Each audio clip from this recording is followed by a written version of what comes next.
Hi guys, welcome back to my channel. I hope you're all good. So I wanted to come and talk to you today about our second buy refurbish refinance deal, which is actually a commercial to residential deal. So it's an old office at the minute and we're going to convert it into an 8-bed HMO. So I thought I'd just give you all the details and tell you everything that happened pre-completion. So for this buy refurbish refinance project, we wanted it to be a step up from the last house renovation that we did. So we wanted this project to be bigger, so we kind of wanted it to be double the value, double the time, double everything. We just wanted to go bigger, just to make sure that as property developers we are actually growing and not just buying houses that are kind of similar and doing that over and over again, but actually pushing ourselves to step up. So towards the end of our last house renovation, we decided it was time to start looking for the next one. We wanted to make sure it was a big step up. So yeah, we just started the viewing process again, and we actually had 2 deals fall through. So the first deal that fell through was a 6-bed care home, and it was on with a commercial agent, and for about 2 to 3 weeks we couldn't view the property because the agent couldn't get in touch with the vendor. And then we drove past the property while going on another viewing, and we saw that the property was actually on with another estate agent. So we gave them a call. They said that we could view it straight away because they had the keys to the property, whereas the other agent didn't. So we viewed it, I think, the day after. So we viewed the property and thought this is really going to work, and it was on for 180 at the time. And then we booked a second viewing with our builder, which is like essential because we're still newbies, so we need to get his seal of approval before we buy anything. So the estate agent had told us that the property was actually under offer,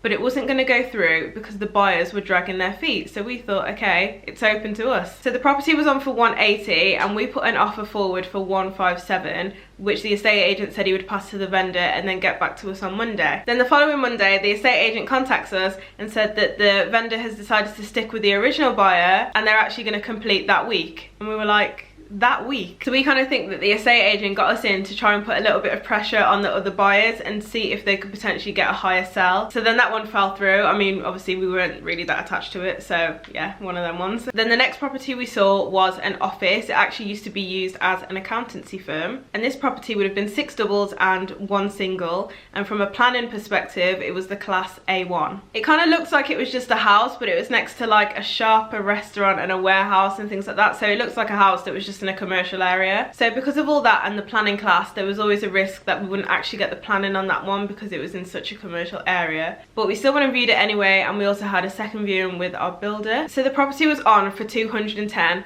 and we made an offer of 180, and the estate agent called us and said the offer of 180 will be accepted if you put down a 10% non-refundable deposit. And we were like, sorry? 10%. Our solicitor advised us not to do it, and then we also called another commercial landlord who we know really well, and he said not to do it. He said that the most we should put down is 1%. So we did not send over 18 grand. So we went back to the estate agent and we said we're only putting 1% down, that's the most we're gonna do. And he said yeah, that's fine. We then sent our official offer email, and then the estate agent had accepted it on behalf of the vendor. Because we weren't sure we were gonna get the planning permission, we did something called a pre-app to kind of give us the confidence. So if they said that we were likely to get the planning, then we could happily pay the 1% and then get things moving. But if they said it was likely that we wouldn't get it, then obviously we wouldn't go forward with it. And there are 2 types of pre-apps you can do. So one is written, and the written one is very basic, and it basically just says that you need to apply for planning permission, which obviously we already knew that. But you can get one that's in person, which is in a lot more detail, and this is about 50 quid. So we filled out all the forms, booked an appointment so that we could do our pre-app in person. Then literally about a week later, we got an email from our estate agent that said that they'd completed with someone else, and we were like,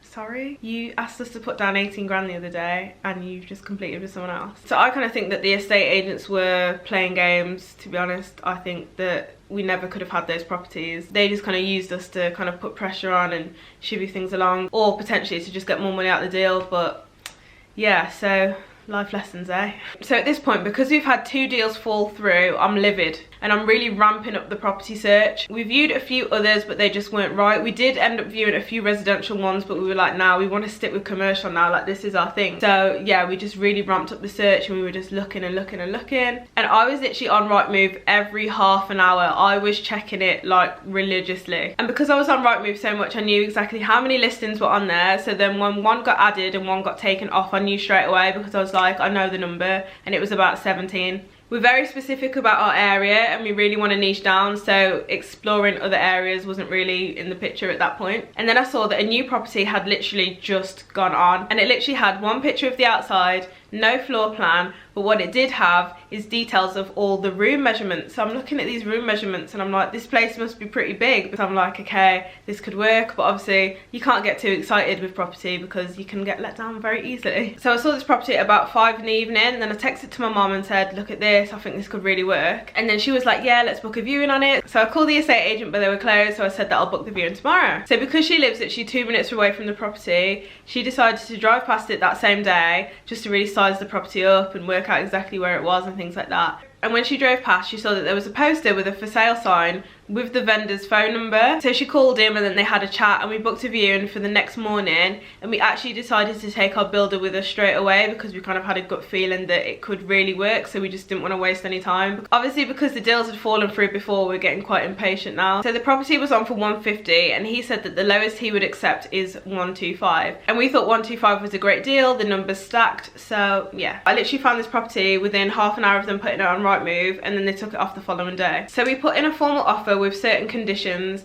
and they agreed to them, we agreed to them, and they were put into a heads of terms. So the conditions were subject to the valuation. We also had a long stop for completion, which was the 30th of November, but it wasn't subject to planning permission. And it was because we were quite confident that we would get the planning permission, but we also had a plan B for the planning permission. So the plan B was, if we start to get a lot of different objections, then we'll just go for permitted development rights. And under permitted development rights, you can have a 6-bed HMO. So we thought what we would do is just get the permitted development rights, send it into a 6-bed HMO, and then later we'd apply for it to be an 8-bed HMO. We did pay a 1% deposit fee because they'd had someone back out, so they kind of just wanted to like make sure we were actually in it.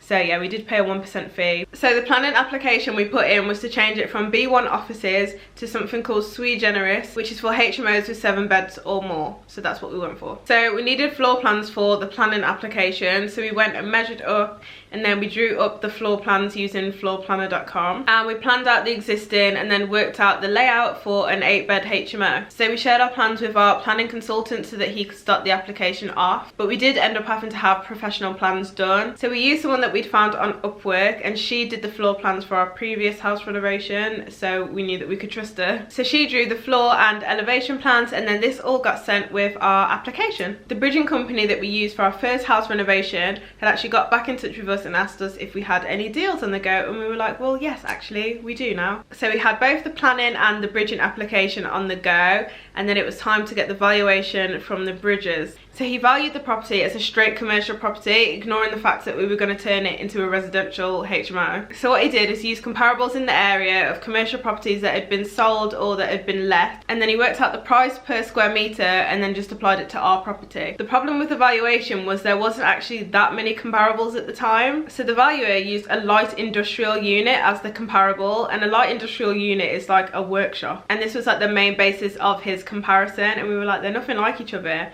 And he even agreed that it wasn't the best comparison to have. The best comparison would have been the 2 deals that actually ended up falling through for us, but because they'd only just been sold, they hadn't yet been registered on the land registry, so they couldn't easily access the information on like the sold price and things like that. So we ended up getting a down valuation on the property by 20%.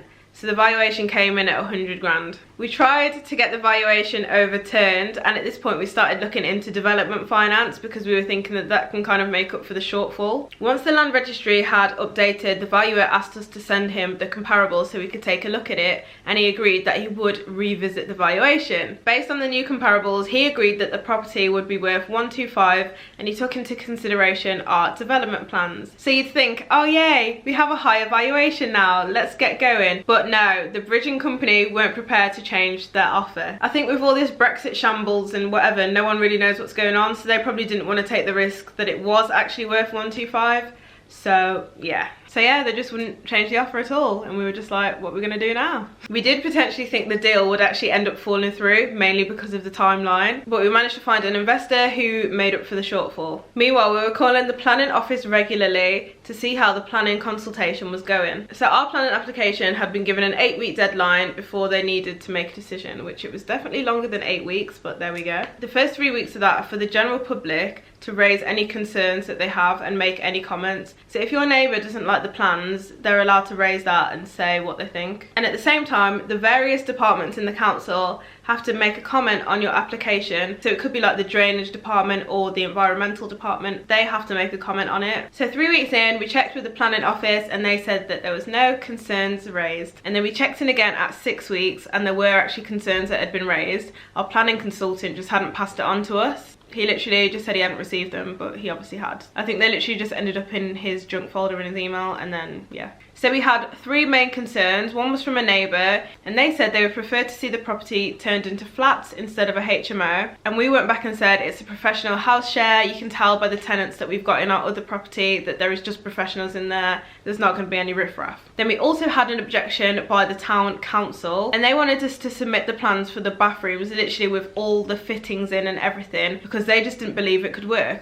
But obviously, because we'd done it before in our previous property, we knew it worked. And actually the bathrooms that we're putting in our new place are bigger. And then we had to speak to the planning officers ourselves, and they asked to see photos of the bathrooms in our previous property. And the final concern we had was from the planning office themselves, and they said that the kitchen and communal area was too small for the number of tenants we have, according to HMO guidelines. Luckily for us, the HMO officer had seen our previous refurb, so he viewed it before and after the work was done. And he also visited our new property and he understood what we were proposing to do. And then he actually responded to the planning department on our behalf. And he told them that because the bedrooms were so big and everybody gets their own bathroom, and he was impressed with the spec of work that we'd done at our previous property, he said the kitchen and communal area was fine. So even though the HMO officer had already told them all this, they still hadn't closed down the queries. So because they didn't close the query, we had to get our planning consultant to speak to the planning office and say that the HMO officer said it's fine, because they shouldn't be overruling what he said, because obviously that's his job and that's his area of expertise. And then about a week later, we checked the portal and the planning had been approved. So even though we didn't make the offer subject to planning, it was still a massive relief to get the planning before we'd exchange, because we just knew where we stood with everything. Then literally all there was left to do was exchange and complete. And there was a bit of back and forth between the 2 solicitors and then with us and our solicitor, but here we are now, completed. So yeah, I know I've like summed everything up in this video, but honestly it is such a long process, and you have to have patience and you have to have persistence. There have been so many times when we thought, you know what, this deal isn't going to go through. You have literally just got to be persistent, and it takes time. So we viewed this property at the start of August and it's taken until the middle of December to go through. So these things take time. It just takes time and patience. And when you get objections, you just need to keep going and going. That's just my little bit of advice for y'all. But thank you so much for watching. I hope you enjoyed the video. Make sure you follow LCM Home on Instagram and definitely subscribe so you don't miss anything. But thank you so much. I really appreciate it as always, and I'll see you next time. Bye.